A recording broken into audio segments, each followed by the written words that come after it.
समंदर के बॉटम पर इंटरनेट केबल को अगर शार्क काट ले तो उसको ठीक कैसे किया जाता है। सबसे बढ़कर ये पता कैसे चलता है कि हजारों मील के समंदर में केबल कहां से टूटी है।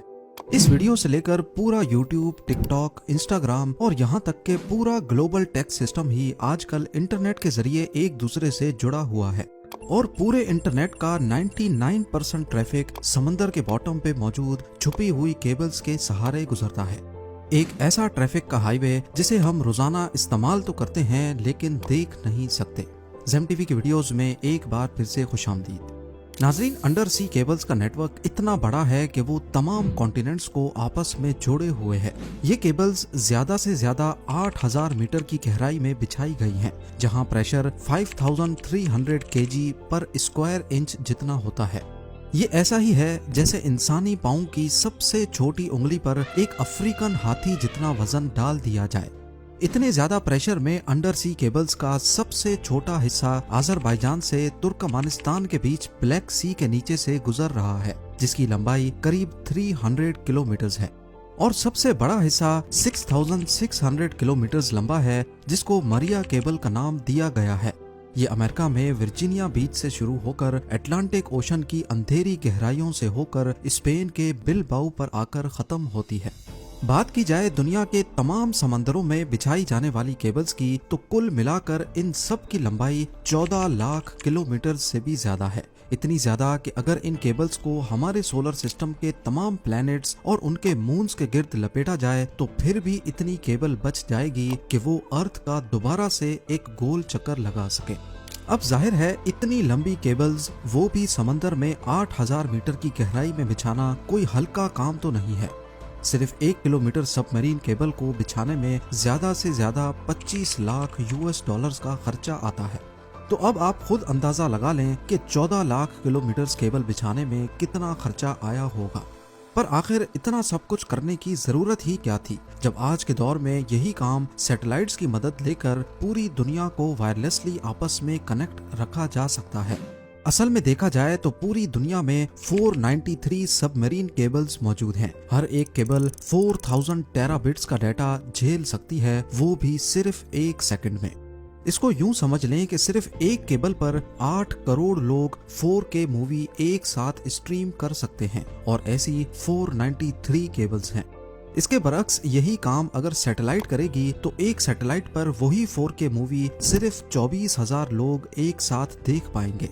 अब लोगों की डिमांड्स पूरी करने के लिए होगा ये कि ज्यादा से ज्यादा सैटेलाइट्स इंस्टॉल करनी पड़ेंगी, जिसमें खर्चा भी ज्यादा होगा और मेंटेनेंस भी।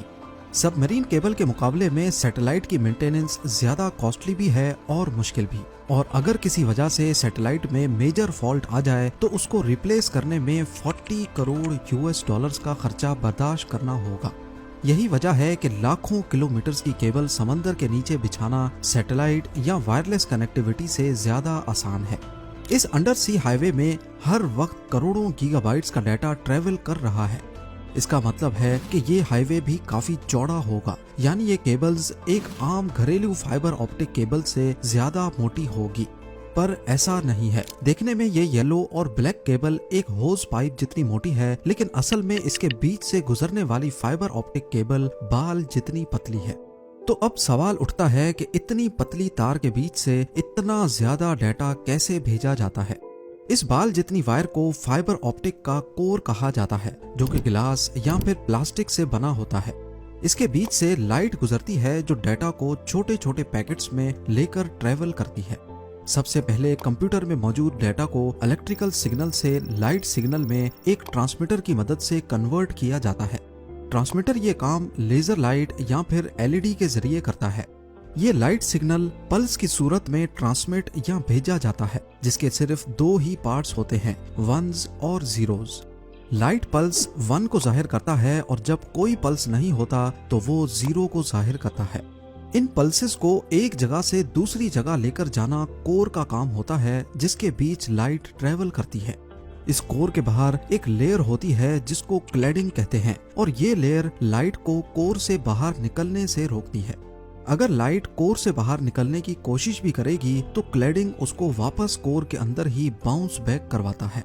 इस प्रोसेस को टोटल इंटरनल रिफ्लेक्शन कहा जाता है। अब ज्यादा फासले पर ये लाइट सिग्नल वीक हो जाता है, जिसके लिए हर 100 किलोमीटर के बाद एक रिपीटर लगाया जाता है जो लाइट सिग्नल को बूस्ट कर देता है। इसी पार्ट को पूरा करने के लिए कोर और क्लैडिंग के ऊपर कॉपर की एक लेयर चढ़ाई जाती है, जिसमें 10,000 वोल्ट्स का डीसी करंट भेजा जाता है। क्योंकि ओशन के बीच कोई पावर सोर्स तो होता नहीं, इसीलिए इन एम्पलीफायर्स को पावर देने के लिए कॉपर लेयर से गुजरने वाला करंट काम में लाया जाता है। फाइबर ऑप्टिक केबल एक से ज्यादा सिग्नल्स भी एक साथ ट्रांसमिट करने की सलाहियत रखती हैं। इस टेक्निक को वेवलेंथ डिवीजन मल्टीप्लेक्सिंग यानी WDM कहा जाता है। मुख्तलिफ कलर्स की लाइट को एक साथ फाइबर ऑप्टिक से गुजारा जाता है और हर एक कलर की लाइट में अलग अलग डाटा पैकेट्स होते हैं। जैसा कि आप जानते हैं कि speed of light 1079 million kilometres per hour होती है, यानी ये डाटा एक जगह से दूसरी जगह स्पीड ऑफ लाइट से पलक झपकते ही पहुंच जाता है। हजारों किलोमीटर दूर पहुंचने पर यह डाटा फोटो डायोड या फोटो डिटेक्टर की मदद से दोबारा इलेक्ट्रिकल सिग्नल में कन्वर्ट होता है और फिर कंप्यूटर या मोबाइल डिवाइस उसे दोबारा रिकंस्ट्रक्ट करके ग्राफिक्स या फिर किसी भी फॉर्म में ले आती है। कोर, क्लैडिंग और कॉपर लेयर के अलावा सबमरीन केबल के मोटे होने की वजह इसके ऊपर मौजूद 7 और लेयर्स भी हैं, जिनका काम केबल को पानी के एक्सट्रीम प्रेशर से बचाना होता है। लेकिन इसके बावजूद भी ये केबल अर्थक्वेक्स, शार्क अटैक्स और समंदर के अंदर ही वोल्केनिक एरप्शन से डैमेज हो जाती हैं। लेकिन सबमरीन केबल के डैमेज होने की सबसे बड़ी वजह फिशिंग होती है। कुछ वेसल्स समंदर के बॉटम पे रहने वाली मछलियों का शिकार इस ट्रॉल डोर से करते हैं, जिसके साथ एक रस्सी लगी होती है जो सीधा वेसल से कनेक्टेड होती है। इस ट्रॉल डोर को बॉटम तक भेजकर इसे ओशन फ्लोर पे घसीटा जाता है और फिर मछलियां इसमें फंसती चली जाती हैं। जब ये ट्रॉल डोर गलती से सबमरीन केबल की जगह पर फेंक दिया जाए तो घसीटने की वजह से केबल को बहुत नुकसान होता है। अब यहाँ आप सबके जहन में एक ही सवाल आ रहा होगा कि इतने वसी और बयाबान समंदर के बॉटम में अगर सबमरीन केबल डैमेज हो जाएं तो फिर इनको ठीक कैसे किया जाता है। ठीक करना तो बात की बात है, लेकिन सबसे पहले हजारों किलोमीटर की वायर कहां से डैमेज हुई है वो लोकेशन पिन पॉइंट कैसे की जाती है। आपको यहाँ बताते चलें कि आजकल की मॉडर्न सबमरीन केबल्स 1 इंच मोटी होती हैं और 1 किलोमीटर वायर का वजन करीब 1400 kg होता है, यानी एक सेडान गाड़ी जितना। समंदर में इंस्टॉलेशन के लिए ऐसी हजारों किलोमीटर वायर वन पीस में समंदर के बॉटम पे स्पेशल शिप्स की मदद से इंस्टॉल की जाती हैं। पूरी रिसर्च के बाद जब एक खास एरिया चुना जाता है तो वायर के बड़े बड़े रोल्स शिप में लाद कर उस लोकेशन पर लाए जाते हैं और एक स्पेशल रोबोटिक मशीन जो समंदर के फ्लोर पे चलने की सलाहियत रखती है उसको इस्तेमाल करके 1 मीटर तक फ्लोर खोदा जाता है और साथ साथ उसमें केबल बिछाई जाती है।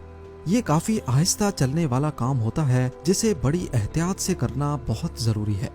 एक अंदाजे के मुताबिक यूएस और यूरोप के बीच बिछाई जाने वाली 6600 किलोमीटर की वायर को इंस्टॉल करने में करीब 2 साल का वक्त लगा था।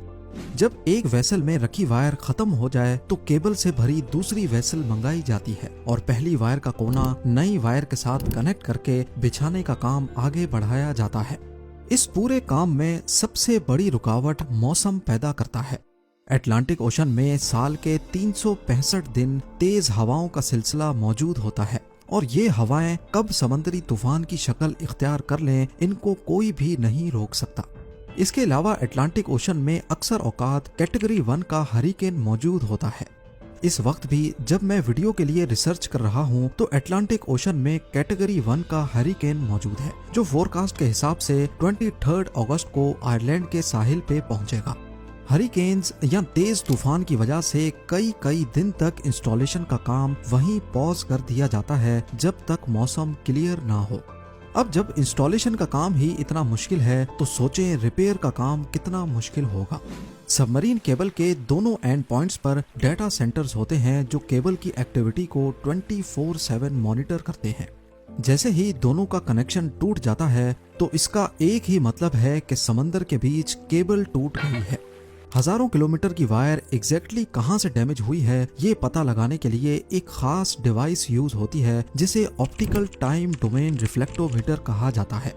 ये डिवाइस दोनों एंड से एक लाइट पल्स भेजती है और क्योंकि केबल टूटी हुई है तो वो लाइट पल्स बाउंस करके वापस आ जाती है। वापस आने वाला पल्स कितनी देर में वापस आया और सिग्नल की मजबूती कितनी बची है, इससे अंदाजा लगाया जाता है कि एग्जैक्टली कितने किलोमीटर्स के बाद केबल में डैमेज है। यही प्रोसेस दोनों एंड से किया जाता है और वेरीफाई किया जाता है कि दोनों की लोकेशन एक ही है कि नहीं। अब दोनों एंड से डीसी सप्लाई यानी केबल में छोड़ा गया करंट बंद किया जाता है और उस लोकेशन पर आरओवीज को समंदर के बॉटम पर भेजा जाता है। आरओवीज की मदद से पहले फिजिकली केबल का मुआयना किया जाता है और फिर केबल को बाहर निकालकर ऊपर मौजूद वेसल तक लाया जाता है। केबल का वो हिस्सा जो डैमेज हो गया हो वो काट कर उसमें दूसरा पीस लगाया जाता है।